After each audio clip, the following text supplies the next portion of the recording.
Hello everyone, welcome to CSB IAS Academy. I am RS Reddy. Banking రంగంలో నిరర్ధక ఆస్తులు రాబోయే రోజుల్లో వాటి పరిణామాలకి సంబంధించి ఇవాల్టి ఈనాడు ఎడిటోరియల్ పేజీలో ఒక ఆర్టికల్ వచ్చింది. సో ఆ ఆర్టికల్ని బేస్ చేసుకొని ఈ నిరర్ధక ఆస్తులు వాటి పరిణామాలకి సంబంధించిన టాపిక్ని మనం డిస్కస్ చేస్తాం. ఇప్పుడు ఈ టాపిక్ రిలేటెడ్ పీడిఎఫ్ ఎవరికైనా కావాలి అనుకున్నప్పుడు టెలిగ్రామ్లో CSB IAS Telugu CSB IAS Telugu అని టైప్ చేయండి టెలిగ్రామ్లో. సో అక్కడ సిఎస్బి ఐఏఎస్ అకాడమీకి సంబంధించినటువంటి తెలుగు మీడియం టెలిగ్రామ్ ఛానల్ వస్తుంది. ఆ ఛానల్ ద్వారా మీరు ఈ పీడిఎఫ్ని డౌన్లోడ్ చేసుకునే అవకాశం ఉంటుంది. నెక్స్ట్ ఇప్పుడు మన టాపిక్లోకి వస్తే, రీసెంట్గా రిజర్వ్ బ్యాంక్ ఆఫ్ ఇండియా ఆర్థిక స్థిరత్వ నివేదికని విడుదల చేసింది, ఫైనాన్షియల్ స్టెబిలిటీ రిపోర్ట్. సో ఈ రిపోర్ట్లో మెన్షన్ చేసింది ఏంటి అంటే, బ్యాంకింగ్ రంగంలో నిరర్ధక ఆస్తులు పెరగనున్నాయి అని ఈ రిపోర్ట్లో మెన్షన్ చేసింది. ముందు అసలు నిరర్ధక ఆస్తులు అంటే ఏంటి? నిరర్ధక ఆస్తులు అంటే వెరీ సింపుల్ టెర్మినాలజీలో చెప్తాను చూడండి. జనరల్గా బ్యాంకులకి డబ్బులు ఎక్కడి నుంచి వస్తాయి అంటే డిపాజిటర్స్ నుంచి వస్తాయి. మనలాంటి డిపాజిటర్స్ వెళ్ళి బ్యాంకులో సేవ్ చేసుకున్నటువంటి మనీ అది. సో ఈ బ్యాంకులు డిపాజిటర్ల దగ్గర నుంచి తీసుకున్నటువంటి మనీని లోన్స్ రూపంలో ఇస్తుంది, లోన్స్. సో బ్యాంకులు ఎప్పుడైతే డిపాజిట్స్ని తీసుకుంటున్నాయో ఆ డిపాజిట్స్ అన్నీ బ్యాంకుకు సంబంధించి లయబిలిటీస్, అప్పులు. అంటే ఎప్పుడైనా మళ్ళీ డిపాజిటర్లకి తిరిగి చెల్లించాలి కదా, అంటే అదొక విధంగా లయబిలిటీ అనమాట. సో ఇప్పుడు బ్యాంక్ తన దగ్గర ఉన్నటువంటి డబ్బుల్ని, అంటే ఏ డబ్బులైతే డిపాజిటర్ల దగ్గర నుంచి సేకరించిందో ఆ డబ్బులని లోన్ల రూపంలో ఇస్తుంది. లోన్స్ కంపెనీలకి, ఇండివిజువల్స్కి లోన్స్ ఇస్తుంది. అవి బ్యాంకులకి ఏమవుతాయి అంటే అసెట్స్ అవుతాయి, అంటే ఆస్తులు అవుతాయి. సో ఇది క్లియర్ కదా, లయబిలిటీస్ అండ్ అసెట్స్. సో ఇప్పుడు బ్యాంక్ తానిచ్చినటువంటి లోన్స్ని తనకి అసెట్స్గా చెప్పాం కదా. సో ఇప్పుడు ఎవరైనా వ్యక్తి లేదా ఒక కంపెనీ అనుకుందాం, ఒక కంపెనీ లోన్ తీసుకుంది. లోన్ తీసుకున్న తర్వాత అంటే ఈ కంపెనీ లోన్ తీసుకుంది అంటే ఇదేంటి, బ్యాంకుకి అసెట్ కదా. ఈ అసెట్ లోన్ తీసుకున్న తర్వాత ఈ కంపెనీ 31st ఆగస్ట్కి లోన్ ఈఎంఐ పే చేయాలి. అలా పే చేయకుండా ఈ గడువు తేదీ దాటిన తర్వాత కూడా 90 రోజుల వరకు ప్రిన్సిపల్ అమౌంట్లో కానివ్వండి లేదా ఇంట్రెస్ట్ కానివ్వండి, రెండింట్లో ఏ అమౌంట్ కూడా చెల్లించకుండా ఉంది అనుకుందాం. ఎట్లా, ఒక 90 డేస్ వరకు. సో అప్పుడు దాన్ని బ్యాంక్ ఎన్పిఏగా ప్రకటిస్తుంది. NPA, non performing asset. దీన్నే తెలుగులో నిరర్ధక ఆస్తి అన్నాము. అంటే ఆ ఆస్తి నిరర్ధకంగా మిగిలిపోయింది, ఎందుకంటే అటు నుంచి ఇంట్రెస్ట్ రావట్లేదు, ప్రిన్సిపల్ అమౌంట్ రావట్లేదు ఒక 90 డేస్ వరకు. సో ఇప్పుడు ఆర్బీఐ ఇచ్చినటువంటి రిపోర్ట్ ఏంటి అంటే, గత ఆర్థిక సంవత్సరంలో 8.5% ఉన్నటువంటి నిరర్ధక ఆస్తులు, అంటే మొత్తం తామిచ్చిన లోన్లలో 8.5% నిరర్ధక ఆస్తులు ఉండే లాస్ట్ ఇయర్. సో ఇప్పుడు ఈ కరోనా క్రైసిస్ ఇవన్నింటి కారణంగా 12.5% పెరుగుతాయి ఈ నిరర్ధక ఆస్తులు అని ఆర్బీఐ ఇచ్చినటువంటి ఫైనాన్షియల్ స్టెబిలిటీ రిపోర్ట్లో మెన్షన్ చేశారు. అంతేకాదు ఈ నిరర్ధక ఆస్తుల శాతం 14.7% వరకు కూడా పెరగొచ్చనే అంచనా వేసింది ఈ రిపోర్ట్.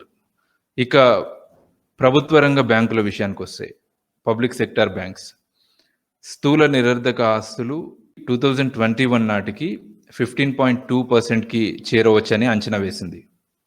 సో అయితే ఇప్పుడు ఈ నిరర్ధక ఆస్తులు పెరగడం వల్ల ఎలాంటి ప్రభావం ఉండబోతుంది ఆర్థిక వ్యవస్థ పైన? ఈ ఆర్టికల్లో ఆధార్ మెన్షన్ చేసింది ఏంటి అంటే, ఒకవేళ ఈ ఎన్పిఏలు ఇట్లాగే పెరిగి ఆ తర్వాత మూలధన నిష్పత్తి తగ్గితే బ్యాంకుల రుణాలు ఇచ్చే సామర్థ్యం తగ్గుతుంది అని మెన్షన్ చేశారు. మీలో కొంతమందికి ఈ మూలధన నిష్పత్తి అంటే ఏంటి, క్యాపిటల్ అడిక్వసీ రేషియో అంటే ఏంటి, తెలియదు కాబట్టి చాలా సింపుల్ టర్మ్స్‌లో చెప్తాను చూడండి. బ్యాంక్ డిపాజిటర్ల నుంచి డబ్బులు తీసుకుంటుంది. దాన్ని రుణాల రూపంలో ఇస్తుంది. లోన్స్. సో, ఇలా బ్యాంక్ నుంచి లోన్ తీసుకున్న వాళ్ళంతా తిరిగి పే చేయాలి అన్న గ్యారంటీ లేదు గదా! ఎంతో కొంతమంది డిఫాల్టర్స్‌గా మిగిలిపోవచ్చు గదా! ఫర్ ఎగ్జాంపుల్ మీకు బాగా తెలిసిన పేరు చెప్తాను చూడండి. విజయ్ మాల్యా. విజయ్ మాల్యా నుంచి డబ్బులు తిరిగి రావడం కష్టంగా మారిపోయింది బ్యాంక్స్‌కి. సో, మరి అట్లాంటి క్రైసిస్ వచ్చినప్పుడు, అట్లాంటి సందర్భాలొచ్చినప్పుడు, మరి డబ్బులు డిపాజిట్ చేసిన ఈ డిపాజిటర్స్ పరిస్థితి ఏం గావాలా? సో, దీనికోసమే ఇట్లాంటి సిట్యుయేషన్ ఏమైనా వచ్చినా గానీ, ఫేస్ జేసి మరి డిపాజిటర్ల డబ్బుకి హామీ ఇచ్చే విధంగా, డిపాజిటర్లు నష్టపోకుండా ఉండే విధంగా మెయింటైన్ చేసే ఒకానొక నిల్వ క్యాపిటల్ అడిక్వసీ రేషియో. మూలధన నిష్పత్తి. యాక్చువల్లీ దీనికి ఫార్ములా ఉంటుంది.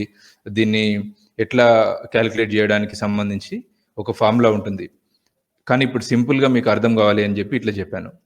సో, ఇప్పుడు ఎన్‌పీఏలు పెరిగి బ్యాంకుల మూలధన నిష్పత్తి తగ్గినప్పుడు రుణాలిచ్చే సామర్థ్యం తగ్గుతుంది. రుణాలిచ్చే సామర్థ్యం తగ్గింది అనుకుంటే ఆటోమేటిక్‌గా ఆర్థిక వ్యవస్థలోకి డబ్బు రావడం తగ్గుతుంది. ఆర్థిక వ్యవస్థలోకి డబ్బు ఎప్పుడైతే రాదో అప్పుడు ఆర్థిక వృద్ధి గూడా మందగించే ప్రమాదం ఉంటుంది. సో, ఇక్కడ ఆధార్ మెన్షన్ చేసిన మరొక పాయింట్ ఏంటి అంటే, బ్యాంకుల మూలధన నిష్పత్తి క్యాపిటల్ అడిక్వసీ రేషియో బాసెల్ నిబంధనల కంటే కూడా తగ్గొచ్చు. అలాంటి బ్యాంకులు మూలధనం సమకూర్చుకోవాల్సి వస్తుంది. అంటే ప్రభుత్వ రంగ బ్యాంకులకైతే ప్రభుత్వమే మరోసారి మూలధనం సమకూర్చాల్సి రావచ్చు అని ఈ ఆర్టికల్‌లో ఆధార్ మెన్షన్ చేశారు. ఇక్కడ బాసెల్ నిబంధనలు అంటే వెరీ సింపుల్. ఇవొక అంతర్జాతీయమైన నిబంధనలనమాట. ఇప్పుడు ఇంతకుముందు క్యాపిటల్ అడిక్వసీ రేషియో ఉండాలి అని జెప్పాం. కొంత మొత్తం రిజర్వ్‌లో ఉండాలి. ఎట్లాంటి పరిస్థితి వచ్చినా ఎదుర్కోవడానికి. ఆ కొంత మొత్తం అది ఎంత మొత్తం అనేది ఎంత శాతం ఉండాలి అనే దానికి సంబంధించిన నిబంధనలు బాసెల్ నిబంధనల్లో ఉంటాయి. బ్యాంకుల మూలధన నిష్పత్తి బాసెల్ నిబంధనల కంటే తగ్గొచ్చు. అట్లాగే అలాంటి బ్యాంకులు మూలధనం సమకూర్చుకోవాల్సి వస్తుంది. ప్రభుత్వ రంగ బ్యాంకులైతే ప్రభుత్వమే మరోసారి మూలధనం సమకూర్చాల్సి రావచ్చు అని మెన్షన్ చేశారు. అంటే ఇదొక రకంగా మళ్ళీ ప్రభుత్వానికి భారంగా పరిణమించే అవకాశం అన్నమాట. సో, ఇప్పటివరకు అర్థమైంది ఏంటి అంటే ఎన్‌పీఏస్ పెరుగుతా ఉన్నాయి. ఈ ఎన్‌పీఏస్ పెరగడం వల్ల ఆర్థిక వ్యవస్థ పైన ప్రతికూల ప్రభావం పడుతుంది అన్నది. సో, ఇప్పుడు ఈ పరిస్థితిని ఎదుర్కోవడానికి బ్యాంకింగ్ రంగంలో ఎట్లాంటి చర్యలు తీసుకోవాలి? ఆ డీటెయిల్స్ ఇప్పుడు చూద్దాం. సో, ఇప్పుడు బ్యాంకింగ్ రంగంలో తీసుకోవాల్సిన చర్యలు గనుక చూస్తే ఎన్‌పీఏల నిబంధనలని సడలించాలి అని ఆథర్ మెన్షన్ చేశారు ఈ ఆర్టికల్‌లో. ఎన్‌పీఏల నిబంధనలని సడలించడం అంటే గతంలో 180 రోజుల వరకు అంటే లోన్ తీసుకున్నటువంటి వ్యక్తి గానివ్వండి, సంస్థ గానివ్వండి 180 రోజుల వరకు ఎలాంటి చెల్లింపులు చేయకుండా ఉంటే గడువు తేదీ తర్వాత దాన్ని నిరర్ధక ఆస్తిగా ప్రకటించేవాళ్ళు. ఆ తర్వాత దీనిని 90 రోజులకి మార్చారు. 90 రోజులకు తగ్గించారు. మళ్ళీ దీన్ని 180 రోజుల వరకి పెంచితే దాని వలన ఎన్‌పీఏల ప్రభావం కొంచెం తగ్గే అవకాశం ఉంటుంది అని ఆథర్ ఈ ఆర్టికల్‌లో మెన్షన్ చేశారు. నెక్స్ట్ మారటోరియాన్ని 2021 దాకా పొడిగించడం. మీకు తెలుసు ఇప్పుడు అమలవుతున్న మారటోరియం ఈ నెల చివర్లో ముగుస్తుంది. సో, ఆథర్ మెన్షన్ చేసింది ఏంటి అంటే మారటోరియాన్ని 2021 దాకా పొడిగించాలి. దీనివల్ల రుణగ్రహీతలకి లోన్ తీసుకున్న రుణగ్రహీతలకి తిరిగి చెల్లించే అంశానికి సంబంధించి కొంచెం వెసులుబాటు కలుగుతుంది అని ఆథర్ మెన్షన్ చేశారు. ఆ తర్వాత రుణ పునర్వ్యవస్థీకరణ పథకాలని తిరిగి చేపట్టడం. గవర్నమెంట్ 2018లో ఈ రుణ పునర్వ్యవస్థీకరణ పథకాలని ఉపసంహరించింది. వీటిని తిరిగి ప్రవేశపెట్టాలి అని మెన్షన్ చేశారు. ఫర్ ఎగ్జాంపుల్ ఇప్పటివరకు అమలు చేసినటువంటి ఈ డెబ్ట్ రీస్ట్రక్చరింగ్ ప్రోగ్రామ్స్ చూస్తే స్ట్రాటజిక్ డెబ్ట్ రీస్ట్రక్చరింగ్, ఆ తర్వాత sustainable structuring of stressed assets, ఆ తర్వాత కార్పొరేట్ డెబ్ట్ రీస్ట్రక్చరింగ్ అనేటువంటి ప్రోగ్రామ్స్ని బ్యాంక్స్ అమలు చేశాయి. వీటిని సింపుల్గా చెప్పాలి అంటే ఎవరైనా కంపెనీ లోన్ తీసుకుని తిరిగి చెల్లించే టైంలో ఇబ్బందులు పడుతున్నప్పుడు అప్పటికి ఆ కంపెనీ ఫైనాన్షియల్ కండిషన్ కనుక సరిగ్గా లేకపోతే బ్యాంక్సే స్వచ్ఛందంగా ఆ కంపెనీలకి కొంచెం వెసులుబాటును కల్పిస్తాయి. ఫర్ ఎగ్జాంపుల్ ఇప్పుడు ఏదైనా కంపెనీ లోన్ తీసుకొని తిరిగి చెల్లించట్లేదు అనుకుందాం. లోన్ రీపేమెంట్‌లో ఇబ్బందులున్నాయి. అంత మేర అంత మేర వాటాలని కంపెనీకి సంబంధించినటువంటి వాటాల్ని బ్యాంకులకు బదిలీ చేసేటువంటి వెసులుబాటు. ఇట్లా రకరకాల అంశాలుంటాయి. సో, అట్లాంటి స్కీమ్స్‌ని మళ్ళీ ప్రవేశపెట్టాలి అని ఆధార్ మెన్షన్ చేశారు. అయితే ఈ డెబ్ట్ రీస్ట్రక్చరింగ్, రుణ పునర్వ్యవస్థీకరణ పథకాలు గతంలో ఆ నిరర్ధక ఆస్తులకు సంబంధించి పూర్తిగా పరిష్కారం చూపలేకపోయినాయి. కాకపోతే రుణ ఖాతాలని, లోన్ అకౌంట్స్‌ని నిరర్ధక ఆస్తులుగా మారకుండా కొంతవరకు పరిష్కారం చూపగలిగాయి. అందుకోసమే ఈ ప్రోగ్రామ్స్‌ని మళ్ళీ ఇంప్లిమెంట్ చేయాలి అని ఆథర్ మెన్షన్ చేశారు. సో, ఇది బ్యాంకింగ్ రంగంలో పెరుగుతున్నటువంటి ఎన్‌పీఏలు మరియు వాటి పరిణామాలకు సంబంధించిన వివరణ.